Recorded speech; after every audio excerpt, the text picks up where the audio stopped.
right, hey, we're back. This is John. It's Paul. And it's Eric. And we are What If Geeks. And we are here once again, as always, about a week to a month to 7 years late with a review of The Batman. No way. Wait, listen, we're early on this one because coming out streaming on the 18th, so we're pre-reviewing it for the streaming. Yeah. If unlike us, you waited to see this on streaming, well, skip this review and then come back. But go watch it on streaming. You're probably smart because holy shit, this is long. We're going to try our best to keep our review much shorter than the movie because I can't take another catheter. I'm still slightly bleeding. So, yeah, all right, the Batman. Eric, do you want to go through the basics? So, this is the 737th reboot of a Batman movie, I think it is. It's something along that number. This one's directed by Matt Reeves, who directed, what the hell did he do? Cloverfield, Dawn of the Planet of the Apes. I don't know. There's some other things in there. It is written by him and also Peter Craig, who wrote Bad Boys for Life, did the Hunger Games series, was a writer for the upcoming Top Gun Maverick, among other things. Cast on this one, you got Robert Pattinson, of course, as Bruce Wayne, Batman. Zoe Kravitz plays Selena Kyle, Catwoman. Jeffrey Wright plays Lieutenant James Gordon rather than Commissioner. The little switch up there, but we'll talk about that when we get there. Colin Farrell plays this weird iteration of Oz the Penguin. Paul Dano as the Riddler, which interesting choice. We'll talk about that. John Turturro, who I was not expecting to see in this, as Carmine Falcone. No, it took me a minute to figure out who the fuck he was. Andy Serkis plays a very interesting and different Alfred, I think. Yeah. And there was a couple other famous folks in here that you'd recognize when you saw them, like Peter Sarsgaard was the district attorney in this. I can't remember. There was a couple more folks, though, that I recognized when I saw them. Oh, Peter McDonald as Kinsey. Anyway, quite an interesting little cast playing roles that I didn't expect for some of these people. But the box office numbers on this one. Hey, what, before you get into the box office, we've been talking about this movie for quite a bit. And when they first announced this movie, the first thing we all did was kind of roll our eyes, like, all right, because we've agreed that the DCEU cannot do what the fuck they need to do, right? So here we go again. And then they said Robert Pattinson was going to play Batman. And all three of us were like, well, but I know I said before, he's done more since Twilight, and I admitted I had not watched most of anything he's done since Twilight. So really, I was judging this whole thing on Twilight. And I even made the little meme of sparkly Batman from the Lego Batman series. And I was like, this is going to be the new Batman movie. So I don't think any of the three of us had very high hopes prior to the first trailer. But then the first trailer dropped. And we were like, well, okay, they might have something here. And then the movie dropped. So go ahead, Eric. So the movie dropped indeed, March 4th. Had an opening weekend of 134 million, which pretty damn impressive. Not necessarily surprising, but this was done on a budget of 185, which is a pretty big budget for a single character kind of film like this. But they made that up in leaps and bounds because it spent about 6 weeks. It's been about 6 weeks in the theater now, and they're up to almost 740 million at this point. So 4x return already. And something interesting to talk about, because, and we've talked about this a few times before too, but the normal course of events back in the day was to do, you know, maybe 2-3 months in the theaters, and then you get some kind of pay-per-view type of release or pay streaming release, and then you go on to a free network months after that. You know, it could be 5 months plus between opening in a theater and actually being available for free on streaming. This one goes to streaming Monday the 18th. So yeah. only 6-7 weeks, and you're already into it. And to be fair, there has been a big downturn, right? They had the 134 million opening weekend. The second weekend it ran, it still did really, really well. It was about 65 million, I think. And then from there, it just kind of plummeted. Third weekend was at 36. Fourth weekend was like 20, then it was like 10. So, you know, it's kind of plummeting, and that might have driven the decision to put it on the 18th. I don't know if they pre-planned that or not, but like, it's like carbon dating a movie. Like it's got a half-life. It's like 130 and then half of that, and then half of that, and half of that, and finally like just put it on streaming. Screw it. Yeah, and it's interesting, and this is a case where the studio making it owns the streaming service it's coming out on. So, you know, they know what it's not like you've had other ones where people are like, oh, God damn it, we're getting cheated, it's going to streaming already. It's not really like that, right? They're putting it right on their own platform. They know what the hell they're doing. They know what they're giving up by doing this and you know, having it simultaneously run in the theater or whatever. So apparently it was well worth it to them to go forward with that. And now everybody can watch it for free. So, you know, whatever was left in the theater, I think last weekend it was maybe 5-6 million or something. It's pretty small, but you know, there's going to be near zero now, other than the people that just really have to have that big screen experience. Yeah, and not for nothing, but surviving this movie in a theater is a task. I should have mentioned that up front. This has a 2 hour and 56 minute runtime. Yeah, this movie is 3 fucking hours, and I mean, it feels like it. Before we get into any kind of spoilers or anything else, the only thing I'm going to say about this is when they said 3 hours, I'm like, holy fuck. So I kept making the catheter joke. And then I went to see it, then you guys went to go see it, and I kept telling you, yeah, no, bring a catheter, because it's not like Endgame or Spider-Man No Way Home or one of those movies where sometimes that time goes fast. This movie has quite a few drawn-out scenes, and it's slow in spots, purposely so, and it feeds the story well.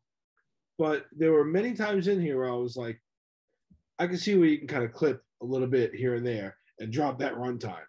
However, that's all I'm going to say about that until we get into the nuts and bolts of everything. Well, no, I mean, let's. It was a very long fucking movie. Let's do the you know, pre-spoiler discussion, and I'm going to play off what you just said there for that, because it felt like the pace was going nicely for me for the first hour to hour and a half. I did not even know that much time had passed.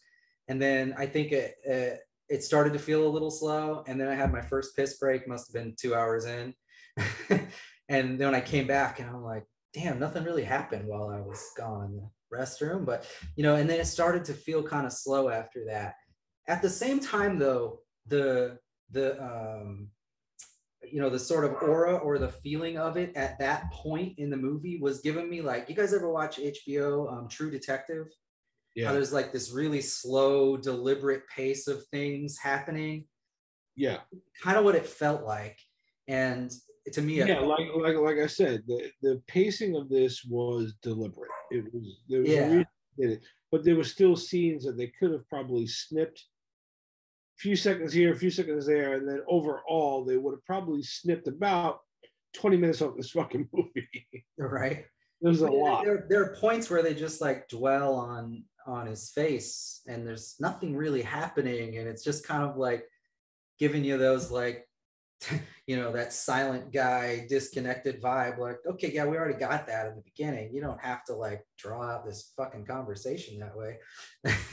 But anyway, you know, I think you're right. It could have been shorter. Definitely would be better at your house where you can hit the pause button and get up and go do stuff. But I think overall, I dug the way that they did this, and a lot of that's in the actors. But I think this is the first Batman movie where I really felt like, because, you know, in the comics, Batman's the world's greatest detective, right? I mean, that's how they portray him. In the movies, it's never really been like that.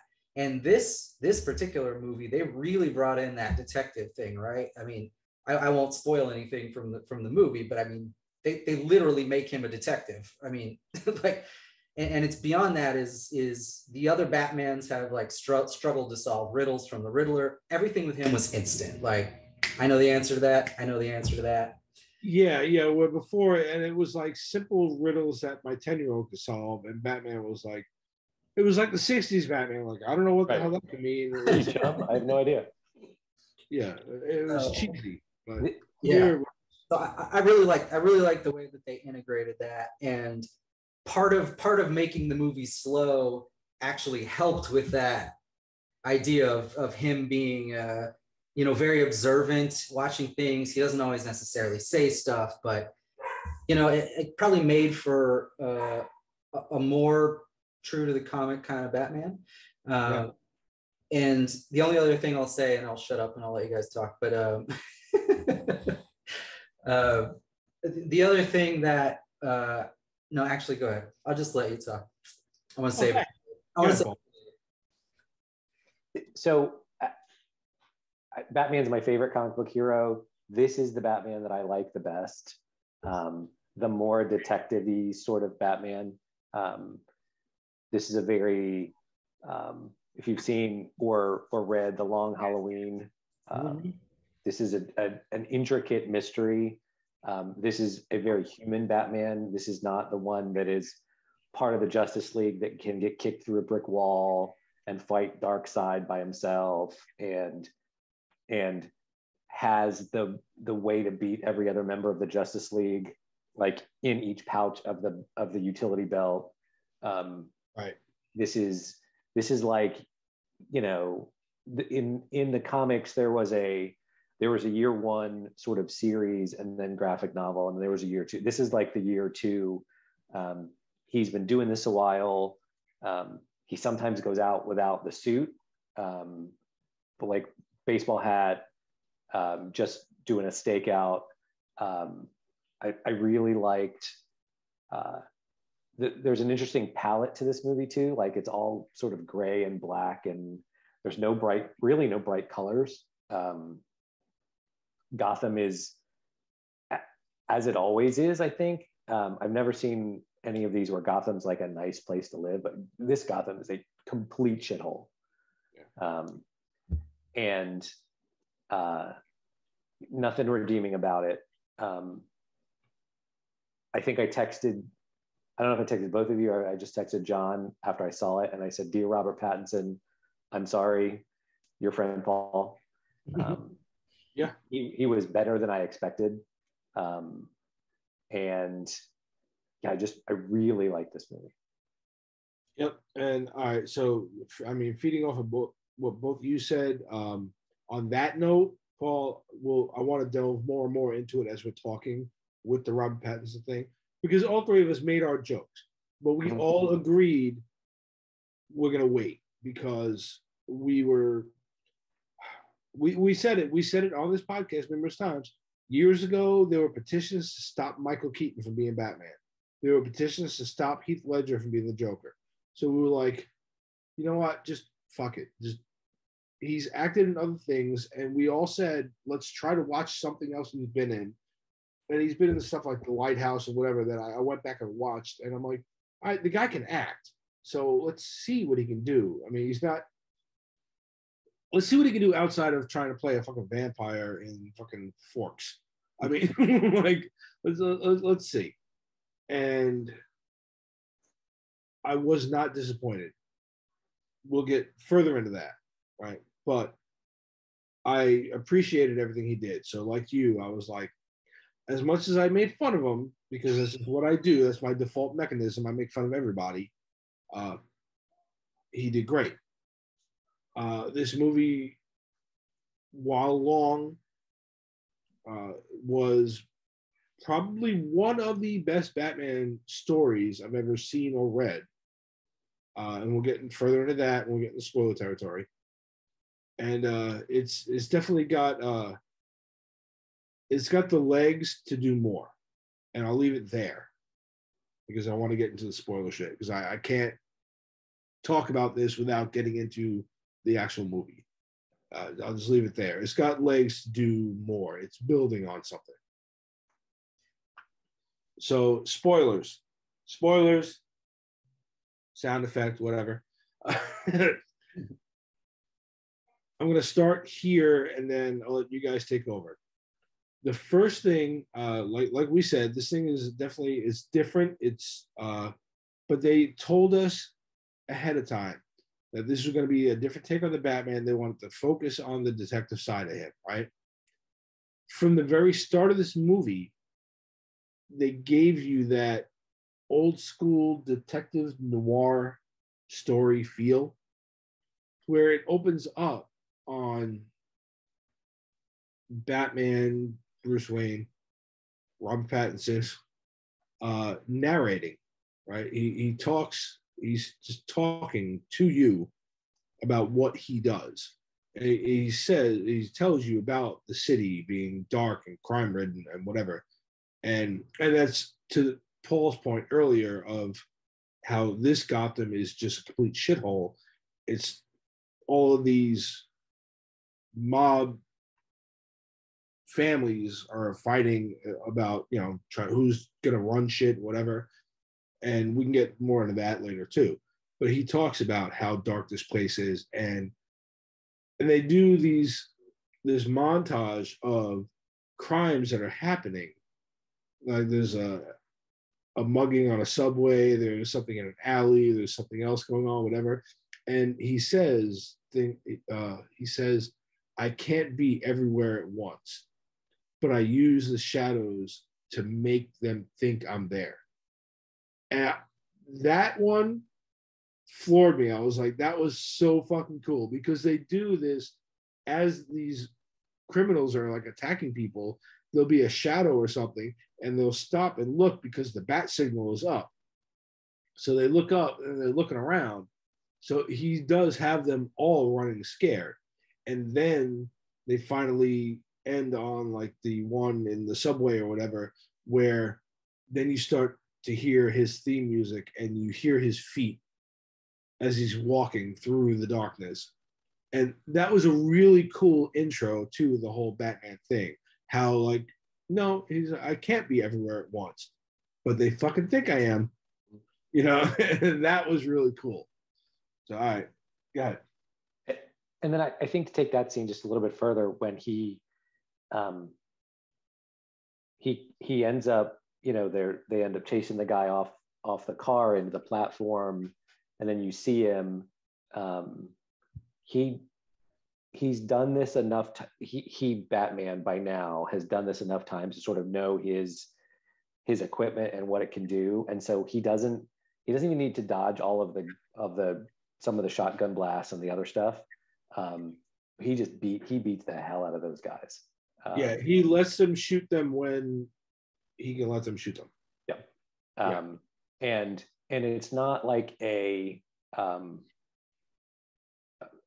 flourishy fighting style. It is just, it's gritty and he just brutal, right? So you get the sense, you get the like anger and vengeance thing that Batman's doing. They don't have to retell the story about his parents. They allude to it, but you don't have to start there. No, which is what I really appreciated because like this, just like Spider-Man, the MCU Spider-Man, they didn't have to do that. There's two heroes everybody knows the fuck story for. Right. Batman and Spider-Man. Yeah. Just stop. And they do that here. You get pretty much the whole story just as they're talking and as they're doing things. And he's in this movie at this point, he's been around long enough that he's gotten this sort of vigilante reputation, but not everybody's seen him yet.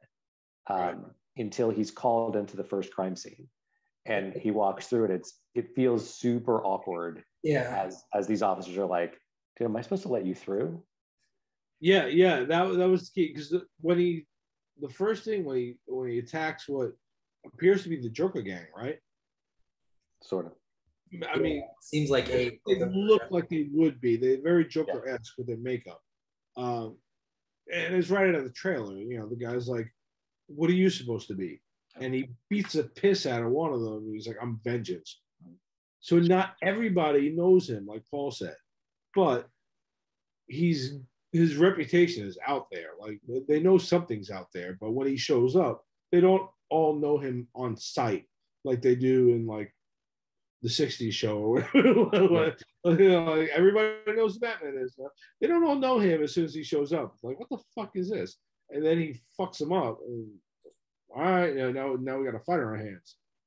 But yeah, and about the whole vengeance and the brutality and whatever. While one, I appreciated it, I really enjoyed like how they built that up. It pays off later, and we'll talk about that like later on in the review. All right, go ahead, Eric. A couple things. I mean, first, I was going to say it's also worth note that he does take blows in that opening scene against all his guys, and they reveal to you later that he's got bruises and he's not a perfect fighter by any means, right? He's kind of heavily reliant on the body armor stuff he's built for him and really just his raw force and anger. He is vengeance, right? I guess that's how he puts it. I also he is a better fighter than Moon Knight, though. Go watch our review of Moon Knight. Yeah. Shameless plug, sorry. I don't know if they mention it all in the movie, but Reeves, to Paul's earlier point, Reeves did say during DC Fandom that this was year 2 Batman. So he's been operating as a vigilante in Gotham for just a couple years. And as you see in that scene where he shows up at the crime scene, there's really only a couple people that appreciate what he's doing. Yeah, because he says it in the opening monologue too, that he's been doing this for about 2 years. So he's like, okay. Yeah, he's entering year 3. So he's a very young Batman. Yep. But yeah, like you guys said, like when he first shows up on that crime scene after that initial monologue, the cops are looking at him like, the fuck's this guy doing here? Right. And then it's Lieutenant Gordon who's like, let him through. You know, he's here to help. And then they're reluctant, but they let him through because, you know, their boss is like, he's with me. And that's, which one of those is that? It's a murder scene, but it's the mayor murder. It's the mayor candidate he's running for re-election for mayor. Yeah. Don Mitchell, he's the Gotham City mayor, and he's running for re-election.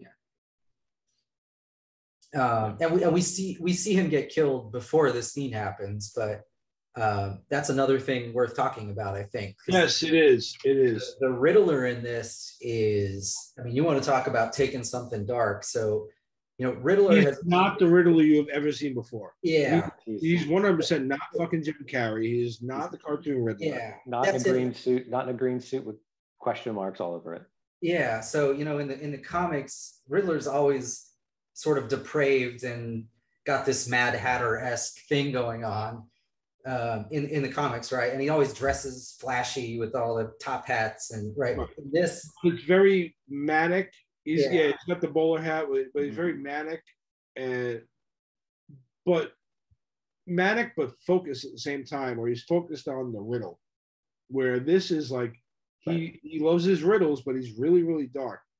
And this there's all kinds of things that are sort of different. I mean, it's like the guy's like a total nut job, like a real fucked up crazy person that would go on a mass shooting spree.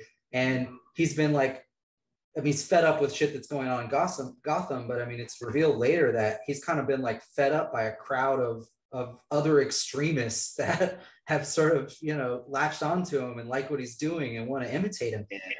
And then the fucking costume, like, what the hell? Yeah, Paul Dano did an amazing job with this. I mean, so he's like leather trench coat, the mask, but he's got gas mask. It's like a gas mask kind of thing. Saran wrap around his head. Paul Dano actually wore that saran wrap like between scenes and shit. They've talked about it, like where like he went like deep into the character. But yeah, so they show his attack on the mayor, right?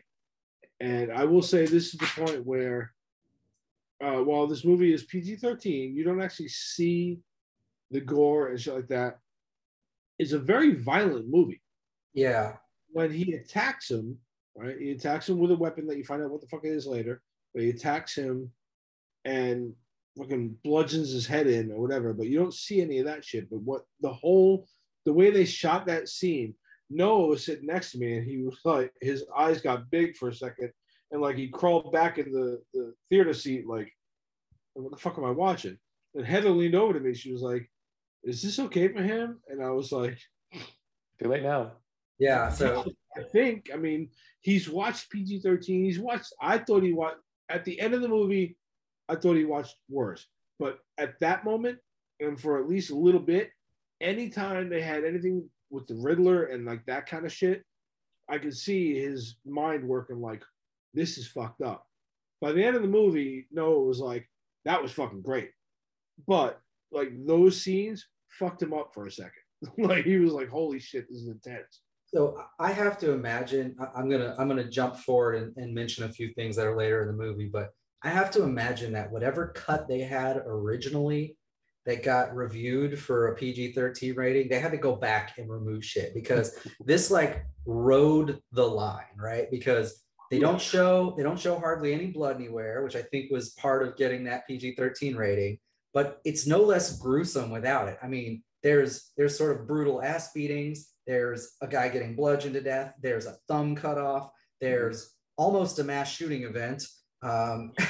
There's crazy extremists going out with their rifles to kill a crowd of people. There's a guy that gets stuck in this almost like Saw-esque fucking weird trap thing with rats in it, and he injects rat poison in his neck. Like, yeah. I was gonna say there was this whole thing about where like this movie like walked a line between Detective Batman and Saw /7.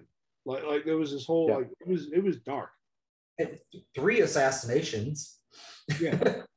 Yeah, there was plenty that happened in this movie where, I mean, I'm normally a really good judge of character or judge of movies that are appropriate for my kid. A lot of it's to do with what we do here, right? We do a lot of research and what we're like going to review and whatever. But this one was like the first one in a long time where I've been like, I sat there for a second in the theater going, I don't know if I should have brought him this. Like, I was like, but at the end of it, I mean, he's mature enough where he was okay. And it was like, I want to fucking watch that again. Okay. Or he's going to wrap his head in a fucking gas mask and go. Either way, whatever. But yeah, for a minute, I was questioning my parental abilities. I was like, oh, shit.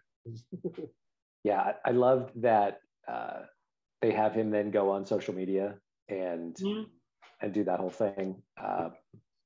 Yeah, I do like how they wrapped up the social media in that. It was cool. But I think as long as we're on that topic, this flows nicely to more character discussion because the Riddler is far from the only Batman villain that they have totally flipped around. Right? So I think Catwoman is probably the sort of truest to the classic model of her. But even with Catwoman, it gave me a little bit of, you remember the Michelle Pfeiffer Catwoman? It gave me a little bit of those vibes, how she kind of like had made her own costume and stuff. But she's also not Michelle Pfeiffer's, she's not the Selena Kyle from that at all. She's totally different. She's like living in an underground world, mob boss stuff. Like that's a total flip around from, the Catwoman of the comics or any other movie we've seen, really. Yeah. Something very different. And she's not, although she does have that, Catwoman's got that, I don't know, burglar mentality or something. She kind of has that, but at least in this movie, it's more about revenge than it is about, being a Night Stalker, cat burglar, or whatever, right? Yeah, it feels more about like survival, and also she's in this underworld, right? She's a waitress, hostess, whatever, in this underground club. So it's more about like survival. But if you're in that world, you're going to get yours, right? So she's figured out how to sort of take what she needs as she needs it. Yeah. And I thought, again, costume decision, but I thought it was interesting that they went ahead and did the bodysuit just about like you'd expect, but then her mask was just like a tore up ski mask. Mm-hmm. I thought that was an interesting choice. And I'm not sure why they did that, but like every other villain in this, it really kind of helped differentiate her from the ones you've seen on screen before. So yet another interesting choice. And you know, just speaking about Zoe Kravitz, I actually thought, at least for the character they built for this movie, that she did really well. I was really impressed with her acting, and overall, I just liked the sort of modified character that they made for her. Yeah, I think, yeah, she's really good. And then I know that Colin Farrell played the Penguin, but you can show me all the pictures you want. That does not look like Colin Farrell. Yeah, I think I read somewhere that he was doing like 3 hours of makeup with prosthetics and stuff from like his nose down. Yeah. You know, to get that look. He said it was 3 hours to put it on, and it took him 15 minutes to get it off. But you know, again, yeah, that's staying on that same line we we're just talking about here. Yet another villain who they've really changed Penguin, because Penguin is not even like a top big bad. He's like somebody's lieutenant in the mob, and they got rid of that. I don't want to say anything bad about any little short actors or anything, but the penguins that we've seen before, but particularly in the older Batman movies, is almost ridiculous. And this is like not a caricature. It's like just a dude that goes by Penguin, maybe because he wears suits. Like, they really don't bother to explain it. But no, they don't. It's interesting because you go from the 60s campy TV show where he's in like a tuxedo and he does kind of waddle, to you go to Danny DeVito, who played it sort of thalidomide kid, right? He was deformed. Yeah, like a thalidomide kid. And then you go to the Gotham show, to that Penguin is just sort of, I don't know, dweeby. He's got a little bit of a bird-like nose, but it's not, it's not grotesque. To then this guy is totally different and no sort of Penguin mannerisms at all. Well, okay, here, to your point with the Gotham thing, he was just Oswald Cobblepot. He hated being called it. Like they called him that to make fun of him, and he hated it. They called him the Penguin after he got shot, and he started limping around. Then they started calling him the Penguin. Yeah. In this movie, do they call him the Penguin at all? Yeah. They use the reference. Oh, okay, they do. All right. They do, yeah. Okay, because I didn't remember hearing it. I was wondering if they were going to kind of take a page out of that, where it's later where he does kind of waddle around later on, that I thought maybe that he develops it. But either way, he's going to develop into the Penguin, and we'll talk about that here in a little bit. But yeah, he's just he's a minor / major character. Well, yeah, I mean, that's what I'm saying. I mean, the fact that they chose to make him like a lieutenant to a mob boss is like out in left field deviation. Like it doesn't even mesh with any Penguin we've seen before. No, but it also makes perfect sense when, if you remember, right before this movie came out, and one of the things in one of our Geekly Weeklies we said, they've announced a Penguin series. And I said, how the fuck are you going to announce a Penguin series when this movie's not even out? So you don't know how good it's going to do. So they had enough faith in what they wrote to be like, all right, here's how the movie's going to play out. Now you're going to show the rise of the Penguin into what you know him to be in the comics in that series. I think that's what they're going to do. So you got to show him where he's starting, right? Because again, we're year 2.5 3 Batman, so not everybody's going to be established. Some people have already been around, and we'll get to that later. But you know, some of them are not, and the Penguin's just not there yet. But he's about to be. He's about to be. By the end of this movie, he's getting ready. And again, to get somebody of Colin Farrell's caliber and get him in there, and to take someone like an Irish actor like Colin Farrell and have him play the Penguin with all of the like 50s, 60s mobster, I was like, he's fucking brilliant. like, part of me questioned everything going into this movie, and all of these little things just made me buy in even more. I was like, fuck, he's great. Yeah. He was amazing. So, all right, good. So, no, I'm going to keep going along this line because there's so many character differences that we got to keep talking about them. I think just going down the list of who's in it, next, I think is probably Jeffrey Wright as Gordon, as Lieutenant Gordon, right? So again, very different. Every Gordon we've seen so far in any of the movies is the Commissioner Gordon who relies on Batman, but more or less he's the signal lighter. He doesn't really have necessarily a huge role beyond that.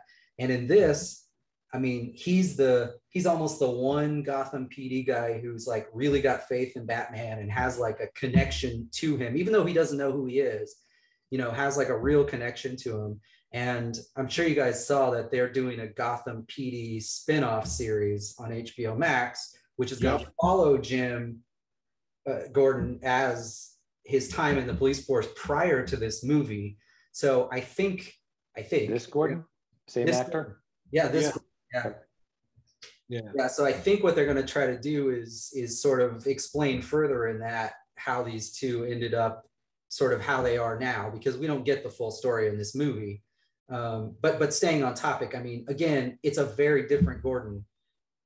It's a very different character. They made it a lot more involved with the Batman than they really have in the other ones. Like I said, he's not just the signal lighter. There's a lot more to it, and he has a lot more probably faith in the idea of Batman. Yeah, I think the only other Gordon that's ever had more faith in Batman was the 60s Gordon. That's true. Well, I think the Batman Begins Gordon and the Dark Knight Gordon do. In every Batman, the Gordon is like the only honest cop, or one of the few honest cops in GCPD. There's only a handful of them. Yeah, it's the same in Gotham. It's the same in Dark Knight, and it takes the combination of Gordon, Batman, usually to root out the bad, the cops on the take. And that's another thing I loved about this movie was you take quite a good amount of this movie to reveal that. Like they start to reveal like, oh, hang on, this corruption is deep. Yeah. And on the note of him being a very, very different Gordon, one of the few times that I do not have a problem with them race gender swapping. I mean, you've got this his name Jeffrey Wright. Yeah, Jeffrey Wright, black guy playing Gordon, who has always been a white guy. He's fucking phenomenal in this movie. Yeah, it's a good actor. So I don't know if you guys have seen him in other stuff too, but I've seen him before. He's in that HBO series that's the Western sort of future world, but it's like Western robots, Westworld. You guys seen that? Yeah, I mean, I've seen of it. I've seen it. Like, I haven't watched a whole episode of it, but I've seen. That's the first thing I really saw him in, like, any extended period of time. He plays Bernard Lowe, which is one of the main characters in that show. He was really, really good in that too. And so I was happy to see him here. Of course, we've also heard his voice 20 times before because he voices the Watcher in the What If series. Oh, shit. Okay. All right. Which may be how he got involved in some of this. I don't know.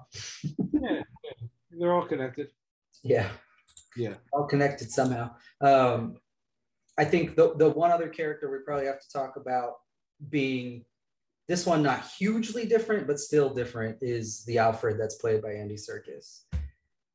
And so I think he's a much sort of younger than you'd expect Alfred, and also in this, Alfred in some shows, he's kind of just the butler that does off tasks. In this, he's very much doing like everything that Bruce Wayne doesn't want to do because he's spending all his time in the cave. Yeah. He's almost running the company. You see him like dealing with all the bills and the letters, and like he's really doing a lot in this. And they also play up the relationship a lot different, where he knows he's not Bruce Wayne's father, but he is trying to kind of fill a role like that, right? To try to help him get where he needs to be. Well, yeah, they play on something that's been in a couple of different iterations of Alfred, where he was closer with Thomas Wayne than just a butler.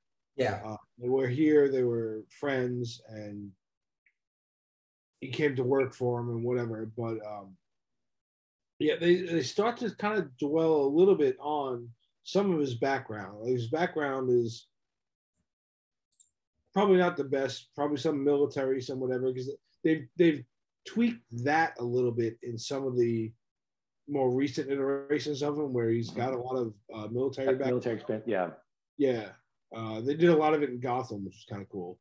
And you can tell this one is kind of that way too. He's in that realm where he's got the background.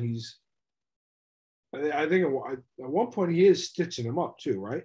Yeah, there's some of the iterations of Alfred. He's sort of half medic, half almost a trainer. IT guy, assists with investigations and things that he can do on his end while Batman's out doing stuff. Keeps the research going. Yeah, but much more than just, right, I make tea and I bring lunch.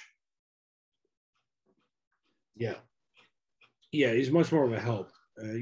So this one's kind of more of that. Yeah. I feel like they gave him a lot more roles in combination. You know what I mean? Like he was a lot of different things in this movie. Yeah, and there are parts in here where when he's dealing with Bruce, his dealings are more like while he's kind of empathetic to his situation, he's also like very gruffly trying to bring him out of it. And which again, as a parental figure, at some point you know your kids need a kick in the ass, and it's kind of how he acts a little bit toward Bruce. Like, you can't just keep doing this shit. You gotta, and like he gives him that attitude at times in this movie, where he's like, come on, you gotta. This is not the whole thing. You have to be more. Yeah, this is the first time that he also has to be like, your father wasn't perfect. He was a good man, but he wasn't perfect. And this is also the first time that in any of the iterations I've ever seen, there's even some question that Thomas Wayne wasn't just super philanthropist and pious angel, right? This is the first time that there's ever been even a question of like, why does he even know Carmine Falcone?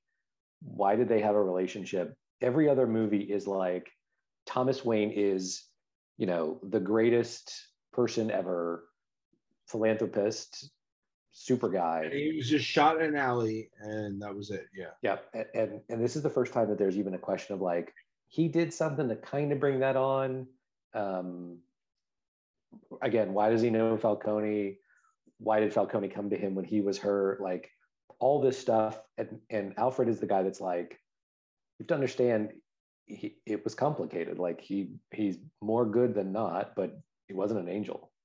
And a lot of what makes this story feel more realistic, almost not comic book, is the fact that is realistic to think that like rich industrialist types or whatever would have, in a city like this in particular, connections with mob, even if they're not bad people. But sometimes you got to get things done. You've got these other sources of power in the city. And they do that a lot in this because they do it with, you know, this whole underground mob thing and having connections to political leaders and the corruption in the police force, the commissioner, right? Like, if you wonder to yourself, how the fuck can Gotham get this shitty? Well, I mean, that's the real answer. You got a bunch of rich and powerful people. You've got these other, you know, nefarious sort of mobster forces. And sometimes there's reasons for them to work together.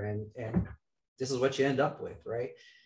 Yep. Yeah, everything felt more three-dimensional than a 2D comic book person that isn't well-rounded. Yep. And I think that is a good segue, staying sort of on topic with differences here, but into a couple other big changes that are worth talking about. One being the Batcave. Not the Batcave under the mansion kind of thing, right? This is a essentially like a remodeled abandoned train station, and it's barely remodeled, right? Like a lot of it's left how it was. They just brought in shit. Again, making things feel more grounded, like he didn't have a giant cave fucking fashioned out under the mansion or whatever, right? Like he's using, and I think Reeves said in one of the interviews he did for this that it's actually based on a real secret underground railway that like wealthy industrialists turn of the century in New York were using to move around, you know, under the city or whatever, and not be out in the open. So it's a really interesting concept. Is definitely a very different Batcave though, right? It is much different than what we've seen before. And again, for a second year Batman, I think this makes a lot more sense that he would have repurposed something. You know, it still belonged to Wayne Industries. I think it says something on the top, like whatever, Wayne Railway Station or something. But yeah, it's still his, so nobody. Yeah, but I mean, he's just repurposed something that was elsewhere in the city, you know, as his Batcave. And then the one other thing that's definitely worth talking about changes is the fucking Batmobile. Yeah. And oh my god, you know, it's essentially a muscle car. Like he took. It seems like he took a bunch of parts. Was it a Dodge Charger or a Charger? Yeah, Charger. Was it? Something. Looked like one of the either a Charger or a Challenger. Hold on, I'll look it up. But I mean, it's very much though. Yeah, it's Charger. It's very much though like he was kind of tinkering and built it out of parts, and he got a bunch of, you know, whatever, turbochargers and shit, and just kind of put it all together over time. And you even see before he brings that thing out, there's a couple shots like in the Batcave where you see the engine by itself, like off in the background, like it's like he was still working on it or something. Mm-hmm. Yeah. Yeah, it's not a tank, which was cool in Batman Begins. That tank thing was cool. It was cool. The Tumbler was cool, but this is. Before we get into the Batmobile, let's build up to it. Kind of like get through some of the story, because when the Batmobile comes, because one of the things that I love that Matt Reeves did is he kept something that's just out of the comics and out of the really good Batman movies. Is not only is Batman and Catwoman, whoever, a character, but there are two other things that are characters in this movie, and it's Gotham and the Batmobile. Like, that thing's a straight up character in this fucking thing. So just hold that, put a pin in it, hold it until we get to it. But go back to where the fuck did we leave off in the story? I mean, I think we really, story-wise, we really only got up to the murder of the mayor that was running for election. Yeah.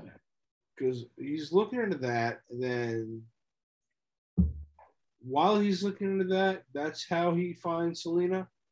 So, yeah. So, in the murder scene, he notices some things. There's the letter with the riddle on it. That eventually leads him to the thumb. Because the riddle is calling him out. Yeah. He's leaving. He leaves him a note. And he's leaving these cheesy birthday / holiday cards. Yeah. And in the envelope it says to the Batman, and then he leaves a riddle inside the card. But it's always one of those cards you'll buy like your kid, or to like your father from your kid, like, you know, hey grandpa, you know, whatever. It's like those cheesy ass cards, and these are scattered throughout the movie. Yeah. So that clue from there leads him to the thumb drive, which has the pictures of the mayor with Annika Kozlov at the Iceberg Lounge, which is operated by the Penguin, who's Carmine Falcone's lieutenant in this, as we said. So that's what leads him to the Iceberg Lounge. He tries to talk to the Penguin. The Penguin denies knowing anything. And Selena Kyle is like a waitress in this place. And he sees her and he realizes by the way she looks at him or whatever, that she knows something about Annika. And so he ends up following her home. And again, you're talking about, you know, he does some things just in plain clothes. I mean, this is one of them, doing his little surveillance. You know, he's just in plain clothes, staring across the street from binoculars or whatever. Yeah, real creepy, like. Yeah, real creepy, right? But Annika ends up disappearing. So he convinces Selena to go back to the apartment together. Yeah. And Selena says, like, I'm going to go out because she's talking to Annika. So I'm going to go out, whatever. And then she leaves. And can we talk about this costume for a second? Because, like, she's got, like... We did while you were gone, but... Okay. All I got to mention is she's got this really cool looking costume, and then she's got a fucking mitten on her head. Yeah. Okay. All right. That's all I got to say. They could have done some. I got it. It kind of looked like cat ears, but they could have just done something a little better. They could have left that completely off and just like left her goggles that help her see at night, which is kind of in line with some of the comic shit, which they still do later, kind of. But it's like, well, whatever. Okay. So she rolls out to. She's going to steal something. She's going to steal Annika's passport. Right? Yeah. All right. Yeah. Yeah, from the apartment. Yeah, and he catches her, and they have a fight, and then they stop when somebody is walking in to check the place out. Yeah, one of the cops, I think. But I mean, ultimately, Batman convinces her to go back to the lounge and try to get more information, and he does that by giving her the recording contacts or whatever that he has. So, yeah, and that's one of the other things is really cool, which goes into his detective side, where he's got these really high-tech contacts that record everything, so that, you know, he can't see everything at once. But what he does is the contacts record everything, and then he goes back to the Batcave and takes him out, and he loads him on the computer, and he constantly goes over everything until he sees everything he needs. Well, and you don't notice it at first because you don't know that in the first scene, that you just see him kind of he's looking around, and you don't really see that. And then he gets home and takes him out and puts him in. And then you catch on to it, you're like, oh shit. And I think in terms of gear, you know, Batman's always sort of famous for the gadgets and the stuff. I mean, he really only has the contact lenses, the Batmobile, and then the gun with the wire in it that pulls him up. And his emblem and the Batarang. Yeah. And I guess he has a motorcycle, although it's just a totally normal, just a dirt bike. Yeah. He's not super like, you know, he doesn't have things that pop and he does the spirit like. Yeah, he's not we're not 89 Batman where he smoked right.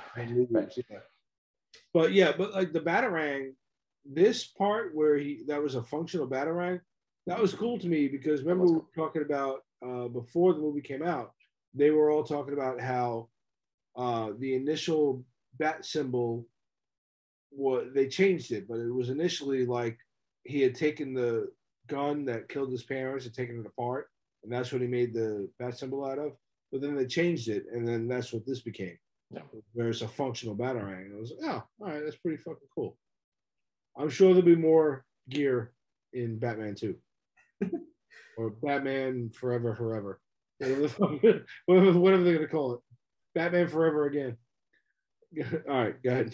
Yeah, so he sends Selena back to the Iceberg Lounge, but it's actually like a secret backroom lounge inside the lounge. I think they called 44 Below or something. Yeah, something like that. But anyway, she goes in there. He sees on the through the contacts, that like the DA for the city is in there, and basically discovers through Selena that not only would the DA might be on the payroll, but that Savage, the commissioner who got killed by Riddler, is also on the payroll. So she has an interaction. They're all on some kind of drug too. Yeah, yeah. They're all doing the drops. So he also notices during that scene when she runs into Falcone that there's some sort of relationship between them. Of course, he doesn't know what it is at the time, and they don't reveal it there. But he definitely knows what the fuck's going on. And she gets a little frustrated with it. I think it doesn't want to answer the questions and ends up taking the contacts out.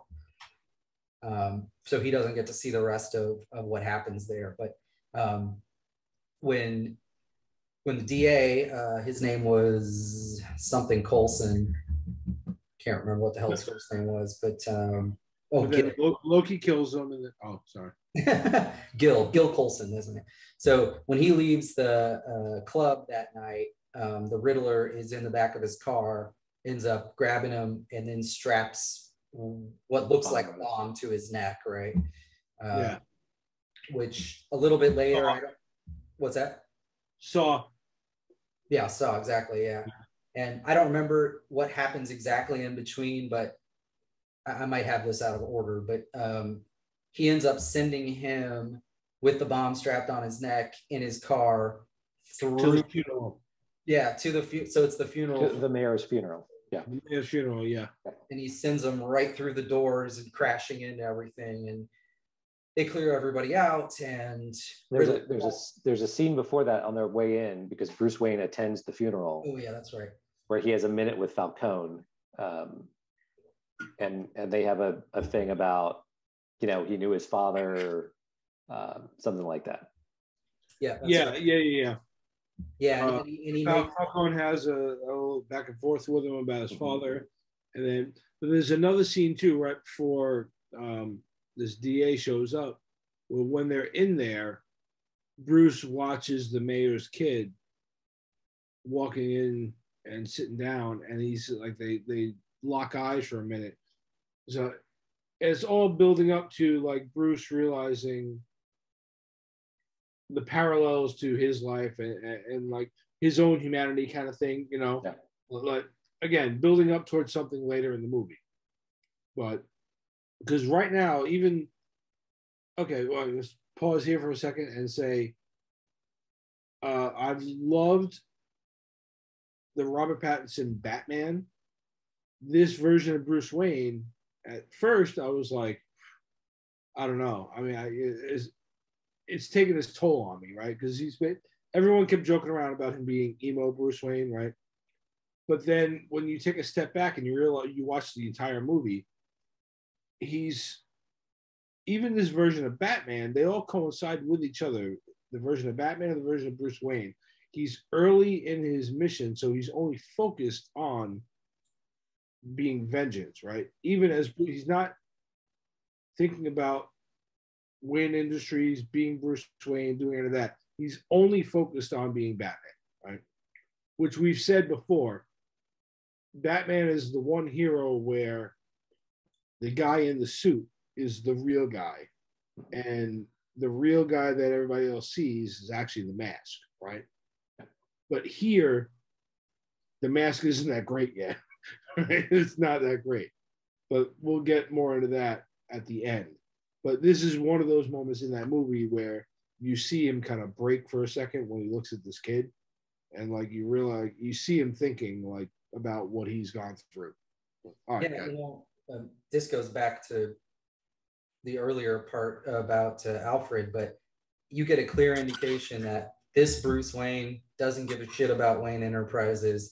He doesn't care about the meetings. He doesn't care about the company making money. And Alfred's even telling him at one point, like, you have to at least put forward the, an appearance, perception that you give a shit. Yeah. Right. And it becomes very clear that it's really Alfred is the one that's kind of holding things together while he's being the depressed Bruce Wayne in the cave, worried solely about his vengeance and his Batman. Yeah, he's completely consumed by this mission, and Alfred's the only one holding everything together. And that's going to come back later on. All right, so idiot drives through the funeral. Sorry. Yeah, so he's got a phone taped to his hand. It starts ringing. Everybody gets pulled out. It's really just Batman left in there with him. And the phone call comes in from the Riddler. Hey, I got 3 riddles for you. The guy's head's going to blow up if he doesn't answer them. So 2 of the riddles are, again, this Batman is clever. He knows them right away. He says the answers.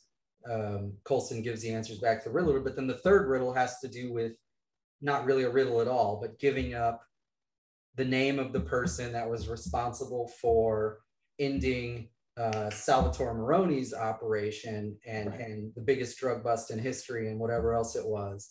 And he won't answer the question. Even though he knows he's going to die, he will not answer the question. And his head fucking blows up. And Batman goes fucking flying because he did not even try to get out of the way. Nope. Thank God for armor. Yeah, so they make the assumption after that, Bruce Wayne and Lieutenant Gordon make the assumption that it's probably Penguin that is the person that's responsible for all this and was the informant for the police that led to Maroni being busted. And so they go track him down to like a drug deal or something that's taking place in a warehouse. Yeah. And so I think they find out through talking to him that he really doesn't know anything. But the Penguin does reveal some stuff and says, what you're saying doesn't make sense, you fucking idiots. Think about this. Maroni's operation all transferred to Falcone and all the corrupt. One of my favorite lines. What are we playing? Good cop, batshit?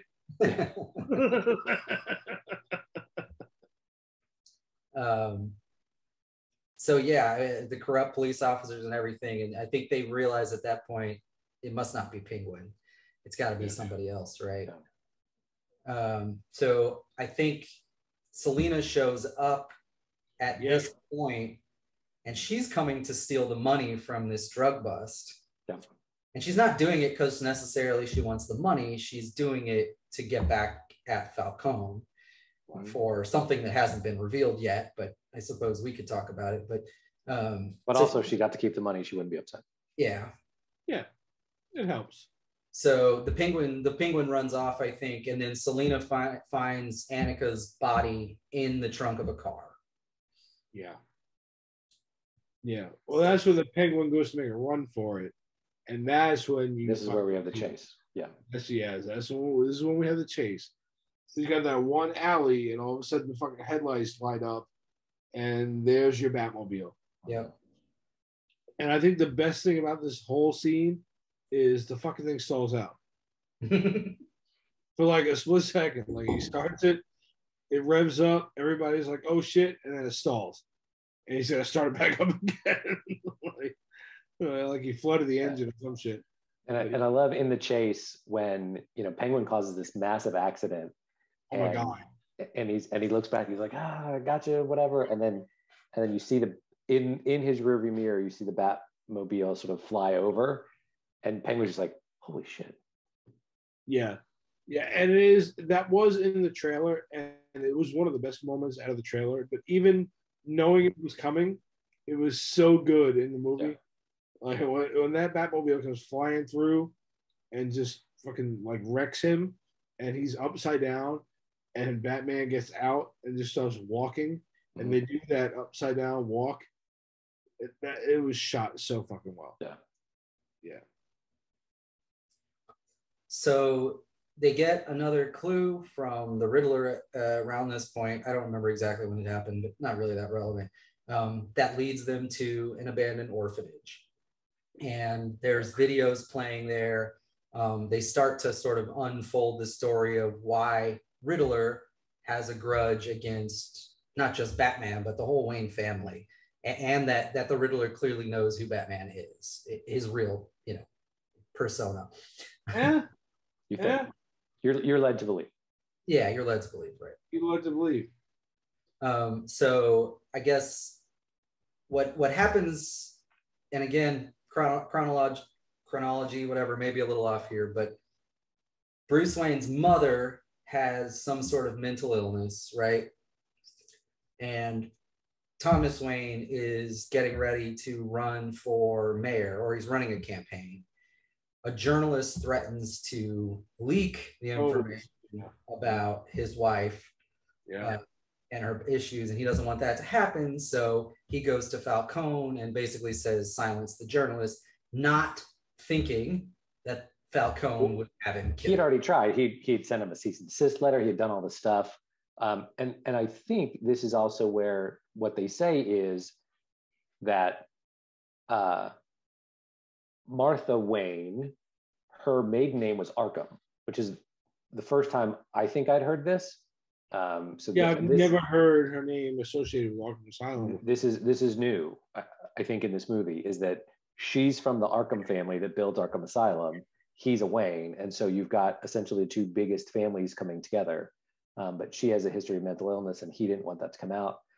So he goes to Falcone and says, I've done everything I can. Can you help me? Yeah. And Falcone does it to get a chit with Thomas Wayne. Yeah. Yeah. And it's also a really good way. They did a really good job of, again, where we've only seen Thomas Wayne as the angel philanthropist, right? He's at his wit's end and he's trying to protect his wife. That was the big thing, because they said that later too. But he's trying to protect his wife's reputation. And he doesn't think Falcone will go that far. But Falcone does, right? Mm-hmm. So they still kind of saved Thomas Wayne in this movie there. They're like, this is what he was at the end of his rope and he was trying to do something. I know what it is. Earlier they mentioned that one night the door kind of kicks open and Falcone had been shot. Yes. And they bring him in and Thomas Wayne ends up operating on him like on the living room, on the dining room table or something, and saves his life. Yeah, Falcone tells him, I owe you. Yeah, but they're like, why would you know to even come to my house? Like, how did you even know my father was? Right. And that's how, because they had already had that deal. Yeah. And so this little piece of the storyline leads into perhaps a complete flip on what happened to Bruce Wayne's parents, because I don't think I mentioned it, but Alfred gets blown up with a bomb and ends up in the hospital.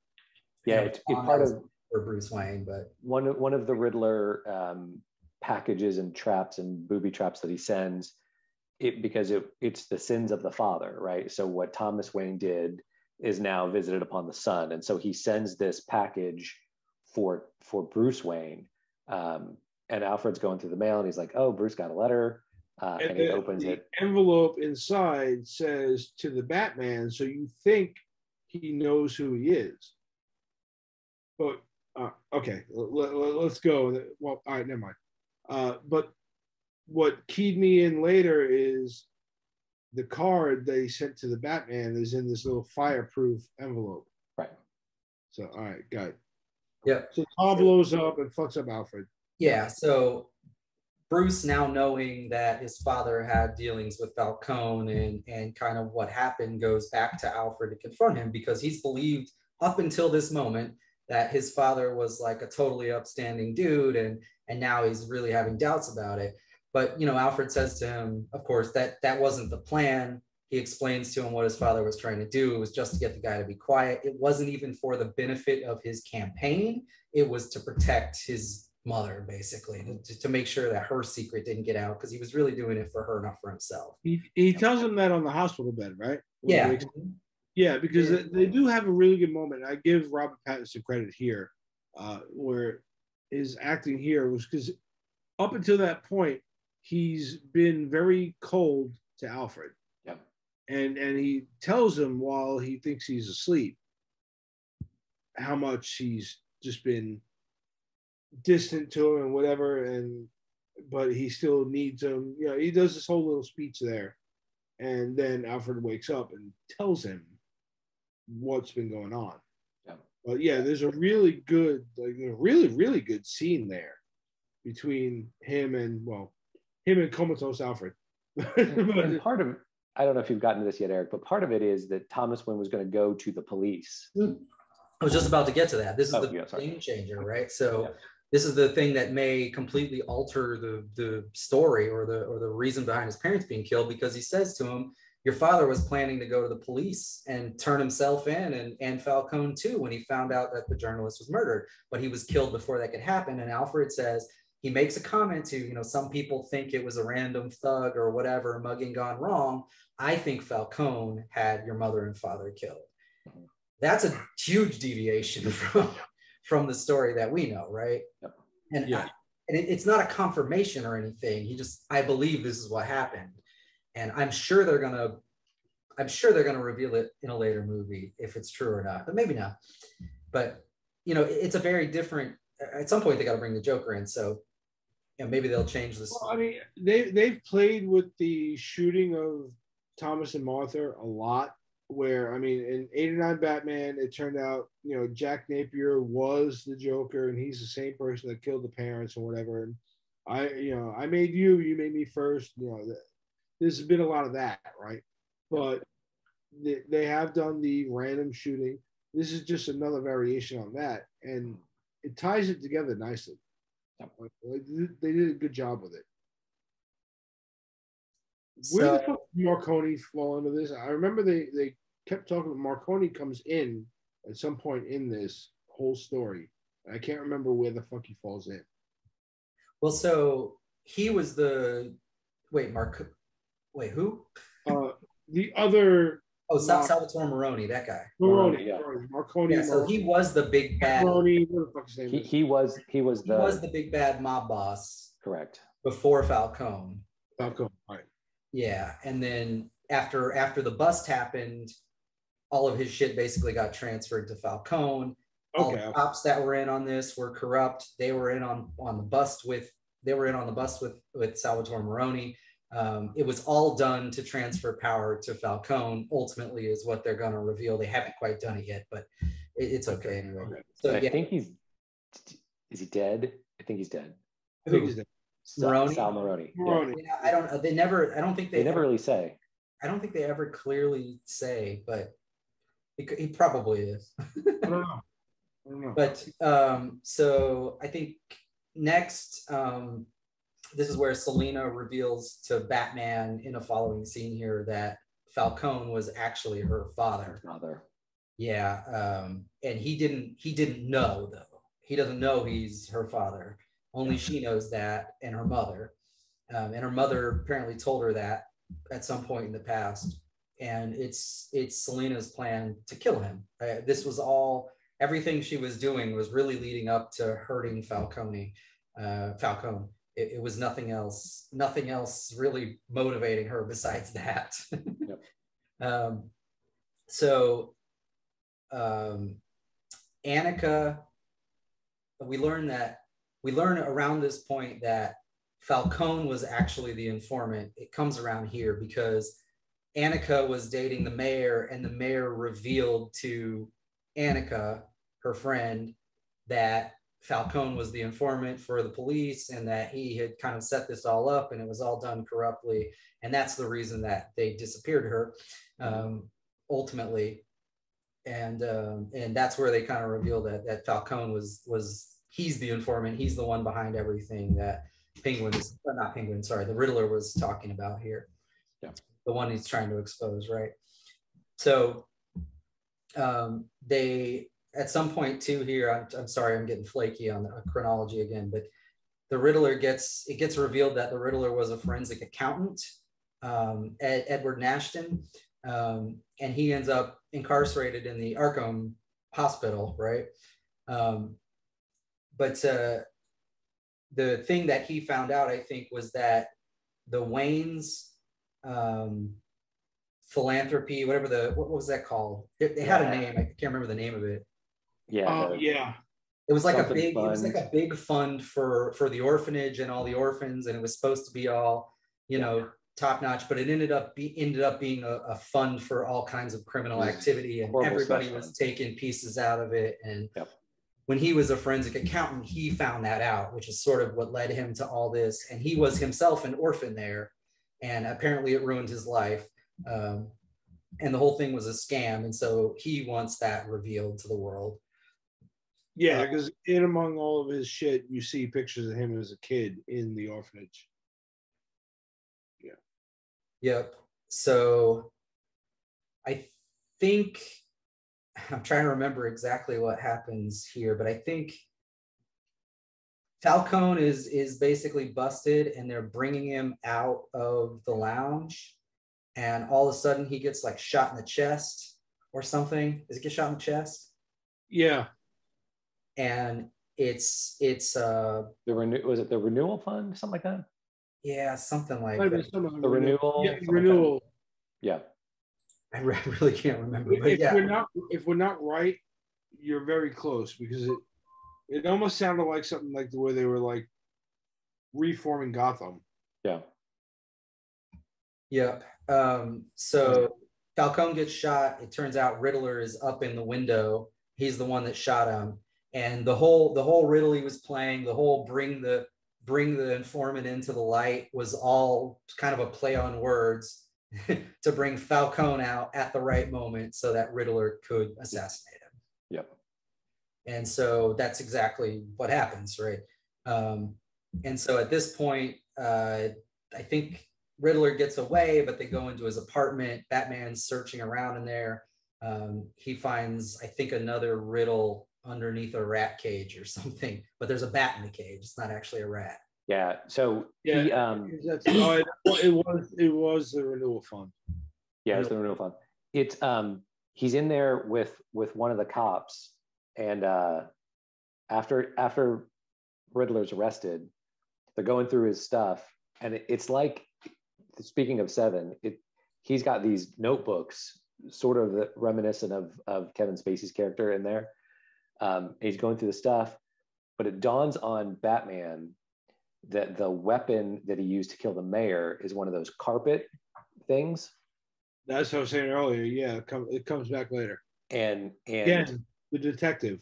Yeah, and so he goes and he gets it, and he pulls up the carpet in the Riddler's apartment. And there's this diagram of Gotham with these, I don't know if there's lights in it or if it's dots, I can't remember. I think they were red lights, something like that. Yeah. So he's got to go, he goes down to Arkham to have this conversation with Riddler. Now, there's one thing too that I think, a little bit Silence of the Lambs style. Doesn't he get the password for his computer also? And he looks and sees that he's got like this online following, and he's got this video talking about these everybody videos about to drop. Definitely take their place. Yeah, it was definitely this thing about a social media presence, where a lot talk about like current events where these nut jobs will have social media followings that, and they played it up really well in this. But the arrest scene, I want to go back to that real quick. The whole, like, they track him down to that one diner, and while he, like, it was almost like he planned it that way.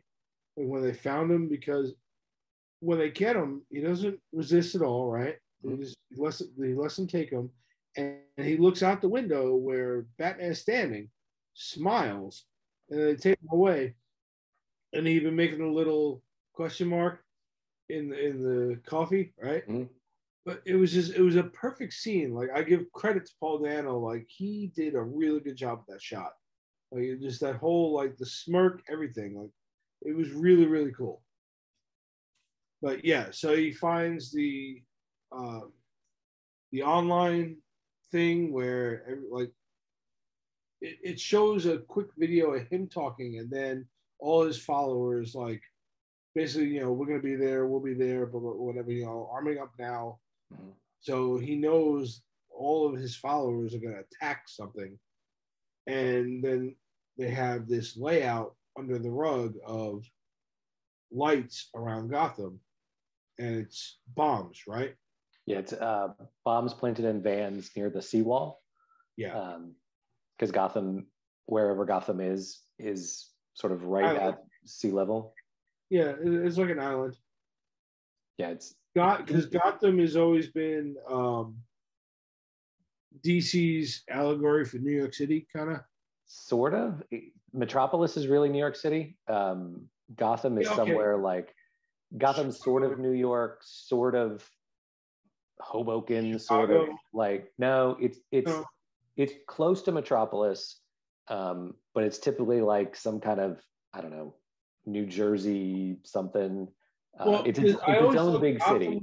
Because remember, New York City is 5 boroughs. It was like Metropolis might be Manhattan, but then like Gotham, the combination of like the Bronx and Brooklyn. Yeah, because they did it not best, but they did it really good in the Batman versus Superman, where the people in Gotham would work in Metropolis and go back to Gotham. Kind of, So they're close.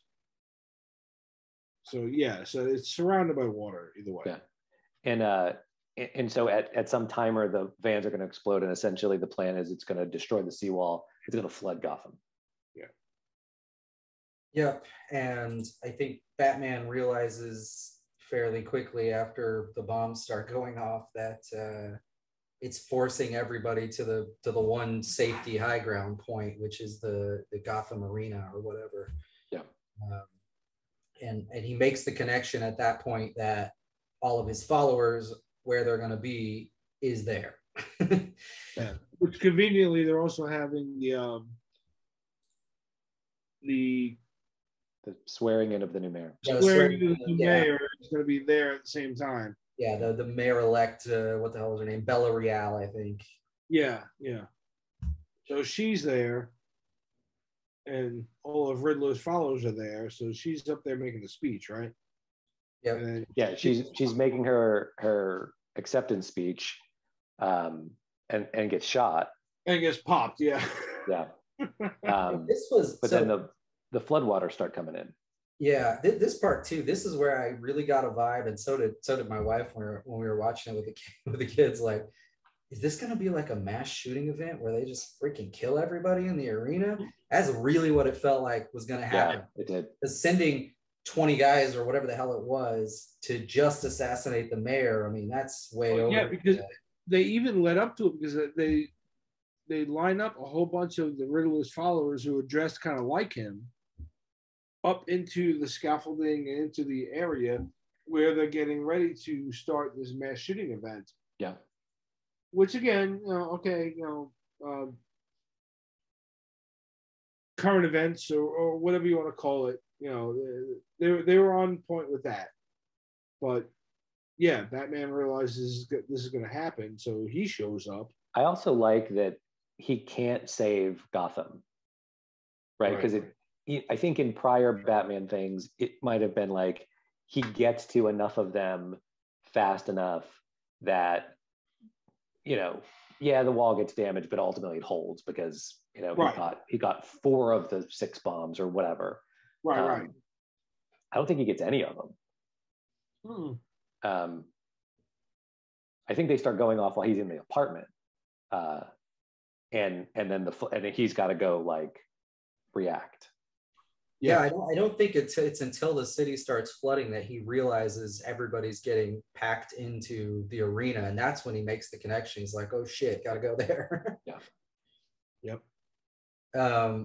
So Batman and then Selina comes in to basically take out all those guys. The mayor does get shot, but not killed. And it's interesting. It's another one of those. This fight scene is almost worse in a sense than the earlier Joker-esque gang one, because he's really getting his ass beat at a few points, right? And the one big one is when he gets shot in the chest with a shotgun, and it completely knocks his ass out. And it takes Selina coming in to sort of save him and wake him up. And I like that too, that it's not like he just bounces back, like he has adrenaline shot or something in his pack. I want to talk about that for a second. Yeah. Because again, he's been going on for we're going on the 3rd year, right? The adrenaline now, yeah, he gets shot with the shotgun. And she's talking to him, trying to get him up, and he can't get up. And so she starts getting her ass kicked, and he realizes he has to get up to help her. The adrenaline shot that he takes out is glowing bright green. What's the only other thing we've ever seen glow bright green in any kind of Batman thing? Venom, right? Has he already had an encounter with Bane? But I mean, you don't know. You don't know. But yeah. So I've seen. I saw an article. Initially, I thought it was adrenaline, and so I sat there for a second. And I was like, that was really fucking bright green. It's like that was. Yeah, I think they did it. Venom has an effect of like making you bigger in the DCU. So yeah. I think it was just supposed to be adrenaline. I don't think it was supposed to be Venom. I read that in, I don't know, Screen Rant or something like that. Okay, yeah. Why they thought it wasn't that.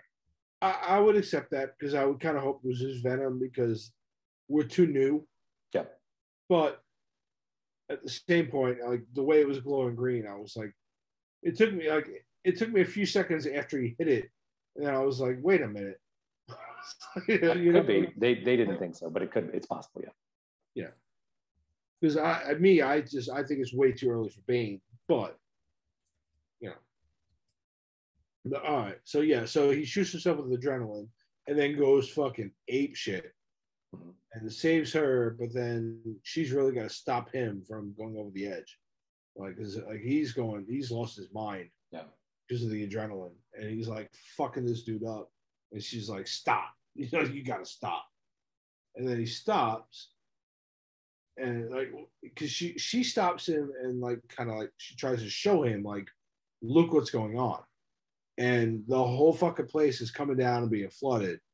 And that's the point where I wanted to talk about earlier was the progression of him in this movie from vengeance to what he could be, right? He even says it in his monologue after this point when he gets done beating this dude's ass and she shows him what's going on and people are dying around him or about to die.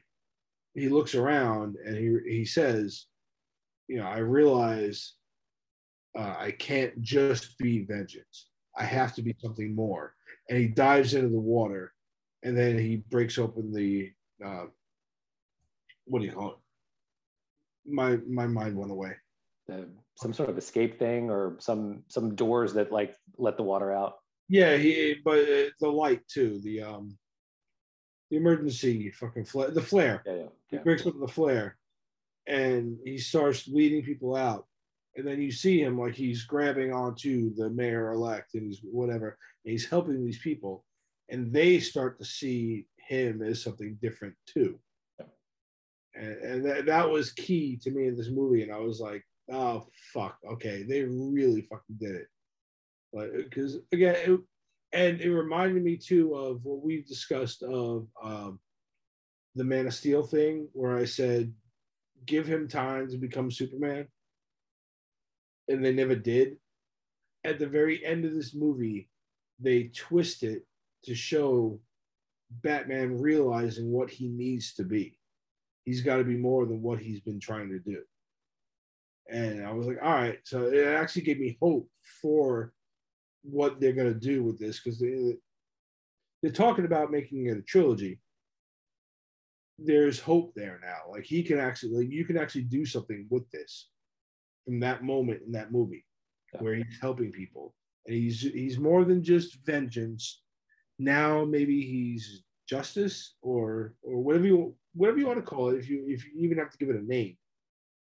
But he's more than just this vengeance beater of ass. Yeah. You know? I think one of the scenes that we missed when he's talking to Riddler in Arkham,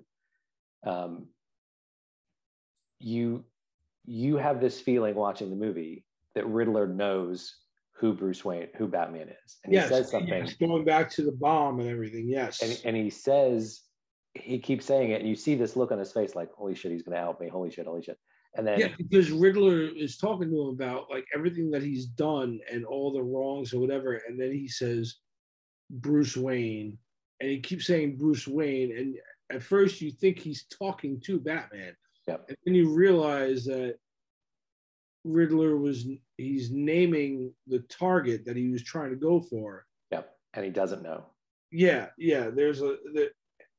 and it's so subtle that even I know a lot of people left that theater going, I think he knew. It's very subtle, but you have to catch it. But he kind of goes, Batman kind of goes, yeah, that was it. Pattinson sold it in that moment where like he's like, okay, I know he doesn't know. Yeah. That was the key. Yeah. Up until that point, there was a while there in that movie where like you were like, no, Riddler knows exactly who the fuck he is. Yeah. And then it turns out he has no idea. So it ends with Bruce, Batman, and Selina meet in some abandoned building at the end, and they're having a conversation about, you can stay and do some good, and she's like, no, I gotta go. And so I think he's on a motorcycle. I don't know if he's on the dirt bike. They're both on motorcycles. They're both on motorcycles. She tells him basically she's leaving the city. It's beyond being saved. And they sort of ride together for a little bit, and then they hit an intersection and just whoop. Yeah. Like she's gone. Yeah. I mean, ultimately, I mean, at least for this character they built, I mean, her goal is achieved, right? I mean, Falcone is dead. Yeah. Her justice is had, so maybe. Yeah, maybe. He just got shot. You never know. And then we go to the end credit scene where Riddler's in his cell, and there's someone in Arkham, and there's someone a cell or two over talking to him about the Batman and all the stuff, and you don't get a great glimpse of who it is. There's no names on the door. You just get a brief view of this super disfigured, effed through up the window. It's all through the window. Yeah. Yeah. So you don't get a direct on shot. You get kind of like a, I don't know, through a dingy window sort of thing. Yeah, but the way he's talking to him, and I forget exactly what he says. Eric, you've seen it more recently than us. So he first says to him, "Riddle me this." Yeah. Which is a pretty clear. I mean, and he has the laugh, and then he does the laugh. Yeah, he giggles a little bit. He tells Riddler, "There's no shame in being a clown." It's all kind of put together. It's all right there, and then he says, so he says something to the effect of, there's things that can be done better with friends, and Riddler says, "Are you my friend?" And then he laughs again, and then it cuts. Yeah. But the silhouette, even through that dingy glass, was very comic-esque Joker. Right? Like they were like the hair was the disheveled, long, like you can tell what they were going for, right? But even in the credits, they just like unnamed Arkham inmate, right? They didn't do anything with that. Yep. But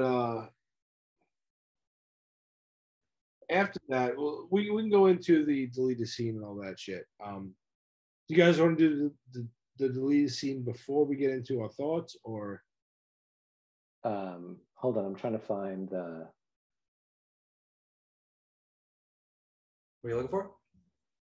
What they call him in the credits. Yeah. Yeah, it's something like unnamed. It's like unnamed asylum prisoner or something like that. It's just generic, and it's credited to Barry Keoghan. Yeah. Yeah. But yeah, so he's almost for sure going to be the Joker. Yeah. If it's not, it's really fucked up, actually. No, he very much is. Have you guys seen the deleted scene yet? Yeah. No, I haven't. Oh my God. I saw a still of it. I watched the whole thing, and All right, we'll get into our thoughts. Do you want to talk about the deleted scene, or you want to wrap up the movie first? You can talk about let's go ahead and what? Yeah, do the deleted scene. Okay. All right. So basically, the deleted scene was very much Silence of the Lambs kind of thing. Batman goes to Arkham and talks to the Joker about the Riddler, basically like trying to figure out Riddler's motive, whatever. And Joker talks to him about, like, you know, we had our fun and this and that and whatever. So it's obvious Batman put him there, right? And he says shit like, you know, oh, we've had our fun, and you know, you always overthink things and this and that, whatever. And basically boils it down to the reason you can't understand this guy is because you're thinking too complex, and he's you, right? So like, just like Riddler was vengeance, but from a different standpoint, right? And then Batman leaves and he does the whole laugh, right?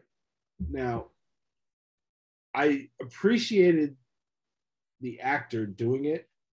The thing that I didn't like about it was, one, before I watched the deleted scene, I read an article with Matt Reeves where before the scene dropped, he was talking about, yes, that was, you know, that one little scene in the post credits was Joker, but his idea for the Joker was rather than being dropped in a vat of chemicals or whatever, because I guess this is a little, he's trying to keep this more bound in reality. The Joker was deformed from childhood. And there's a deformity that, like, you always look like you're smiling or something. Kind of like the Man Who Laughs, where the Joker actually got his start from. So he based it in more reality, where the Joker was always deformed. He was always made fun of as a kid. And that's what made him into what he is now. And when you see it, it's like, I mean, it looks okay. But to me, I was like I would have liked a more comic accurate Joker. But like, the scene was good, but it was just like, I didn't like the take completely. You know what I mean? Mm-hmm. Like, I would have appreciated something better. Like I liked Heath Ledger and Jack Nicholson much better than I like this one. But yeah, the actor did an amazing job with the scene. I feel like we've done green hair, white skin too much. Yeah. So I'm okay with a different take.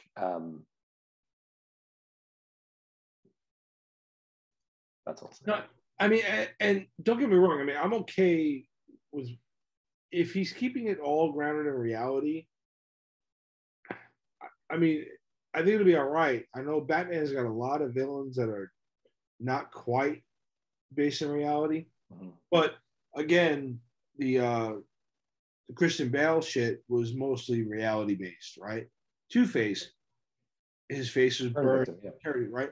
So there's room to do it in this area. So I'm gonna watch it. I'm gonna enjoy it.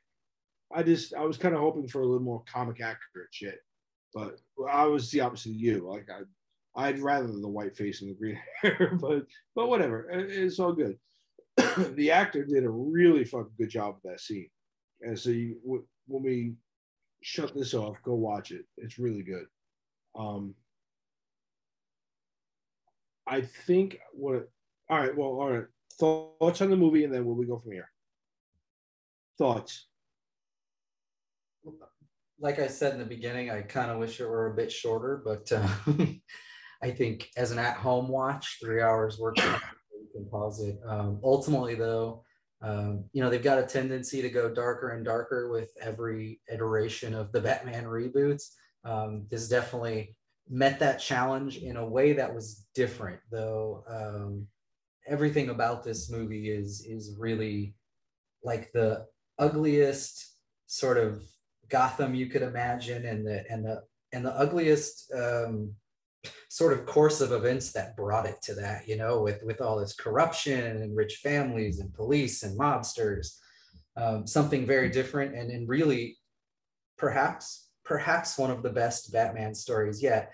And I love the fact that they changed almost every character. They changed, or they are changing, I guess, not really done yet, but the way that these characters came to be villains, and it's just sort of all unique and new, and unlike every other Batman movie prior to this, unexpected. Like, you don't see a lot of this coming at all. You're like, oh, okay.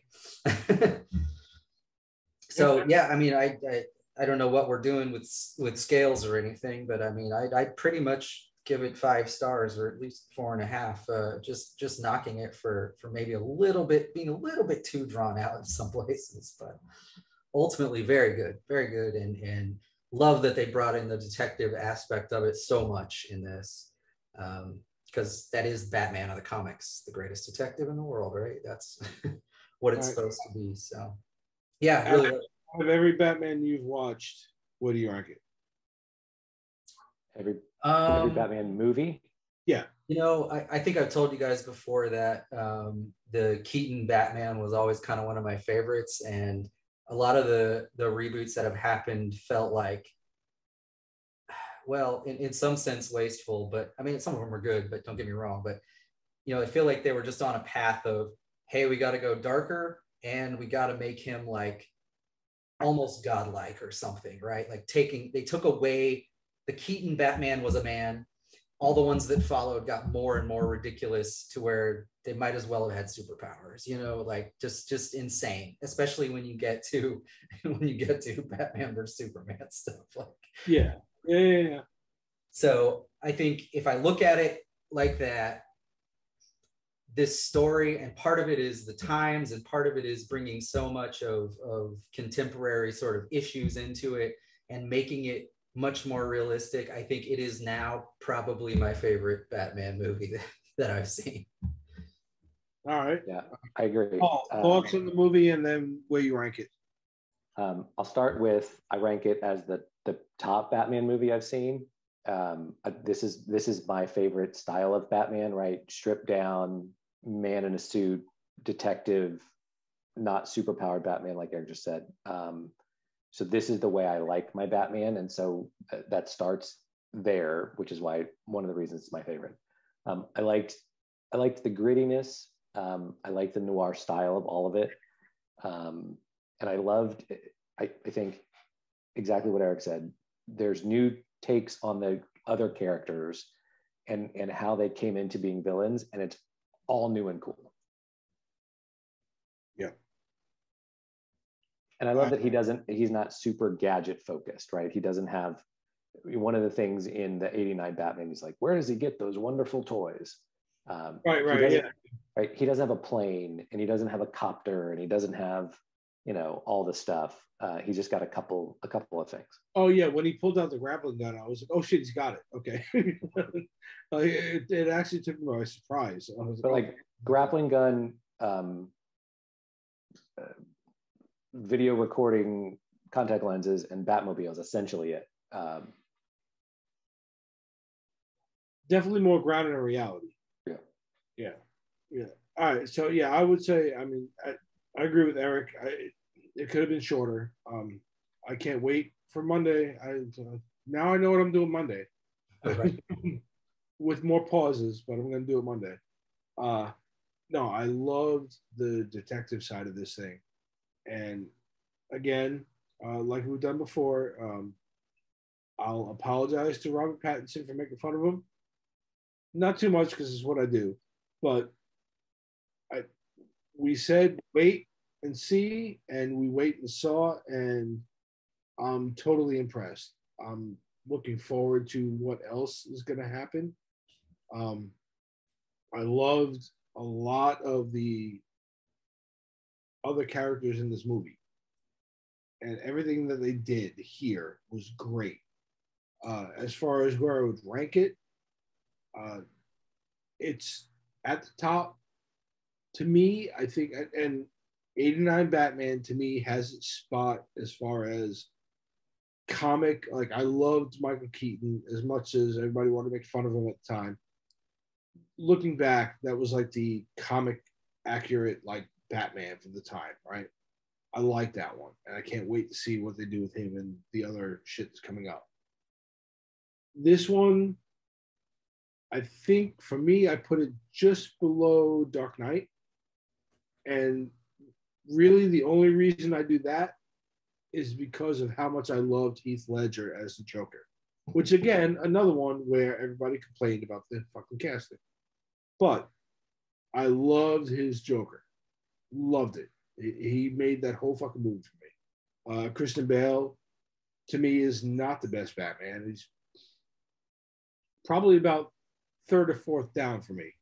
I mean, overall, if you guys want to get into it, for me, even though I didn't like all the movies, I think the best Batman for me so far was Ben Affleck. But I wanted to see more of what he could do, and they didn't do it. After that, I actually think it was Pattinson, and then Keaton, because he had that area, that genre, and then somewhere in there is Bale right after that. But yeah, I think it's so close. It's so fucking close. Like, this is so amazing that I like Dark Knight a little bit more because of Joker, but I want to see where they go with this. Now, where do we go from here? All right. So how much time? They said a trilogy. Do we need to wrap up like soon? Because yeah, man, I have a lot of. Eric's gonna go off. I know, because I have a lot. I feel like they dropped so many hints to other villains and stuff in here, and some of them are super subtle, and not all of them are mainstream villains you'd maybe think about. But do you want to let Paul go first, and then if you want, yeah, Paul, go. No, I think where Eric's headed is you can bring in a lot of Batman villains that are out there in the comics, but can be grounded in reality. You can do a Scarecrow the way you did in Dark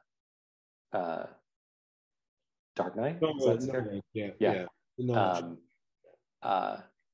You can do so many of kind of the Batman rogues gallery of stuff. You're not going to get into Clayface and all that stuff here, but you do more with the Penguin. You can bring in a Scarecrow. You can bring in a Two-Face. You can bring in, I mean, there's a ton of ways to do this, to bring these in. The thing I think they're not going to do is integrate this Batman into anything else in the DCEU. I think Matt Reeves has said this exists in a different part of their multiverse. So there's not going to be I don't think there's going to be a Superman or a Wonder Woman. No. So I think you'll keep the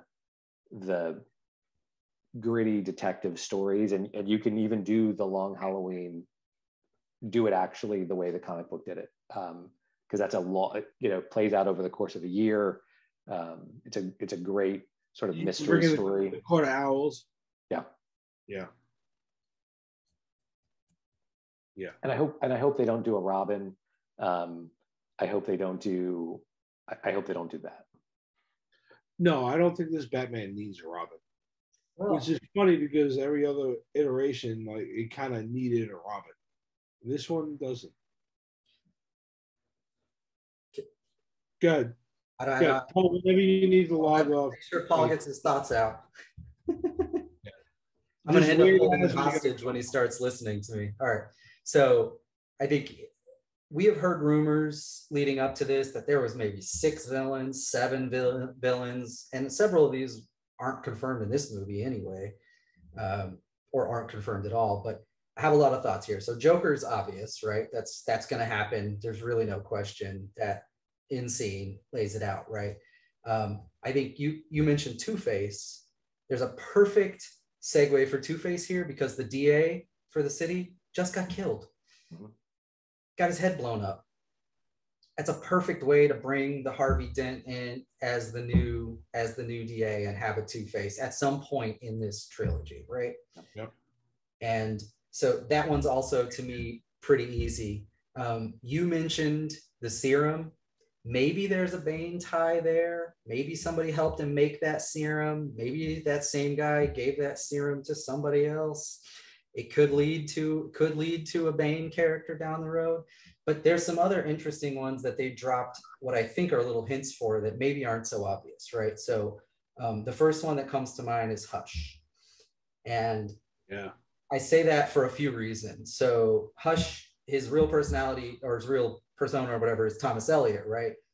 Well, of course, he's rich. He's or Bruce Wayne's childhood friend that's also got rich parents. Since they like to change everything here, the reporter that got killed by Falcone's last name is Elliot.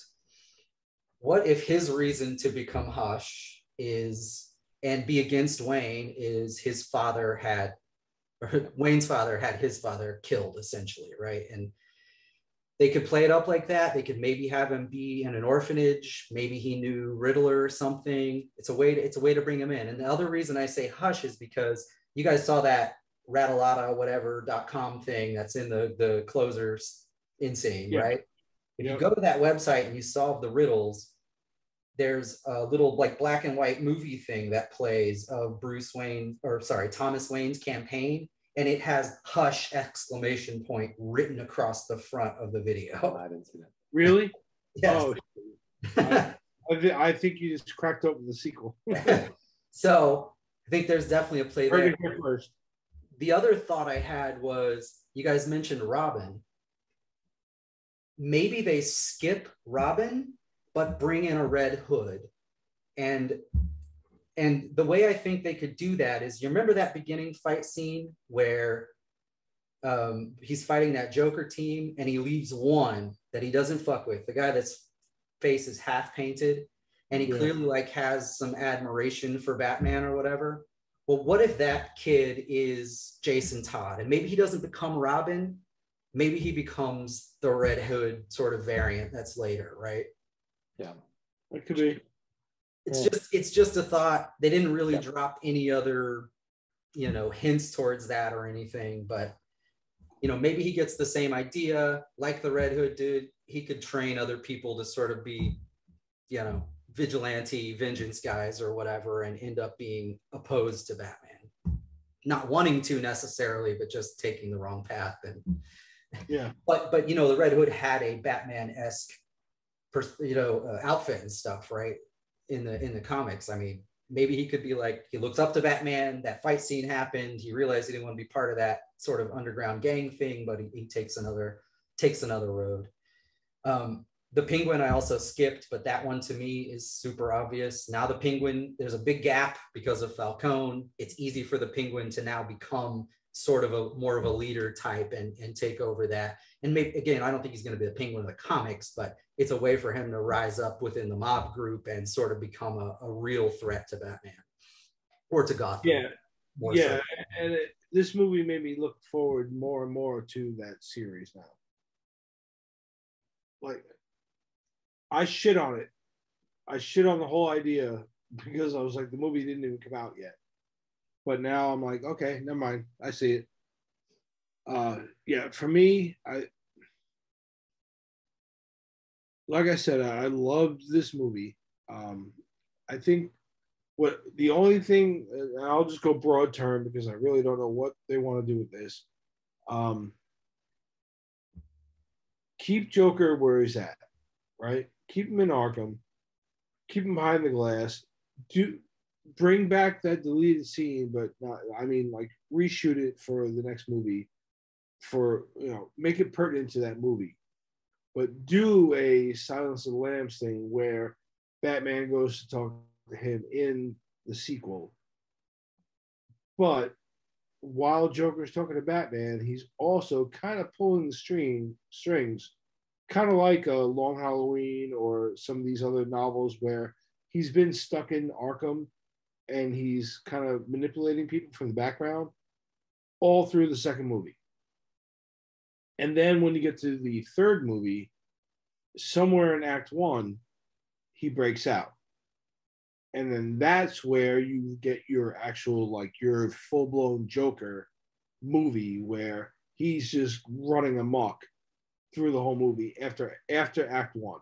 Like whatever Batman is doing in Act 1, and all of a sudden Joker's out. And then the rest of the fucking movie is him dealing with Joker. I think that's an epic trilogy. You build this guy up over a little bit of the first movie, and then the whole second movie, and then bang, the third movie, he just goes off. I mean, that'd be kind of cool.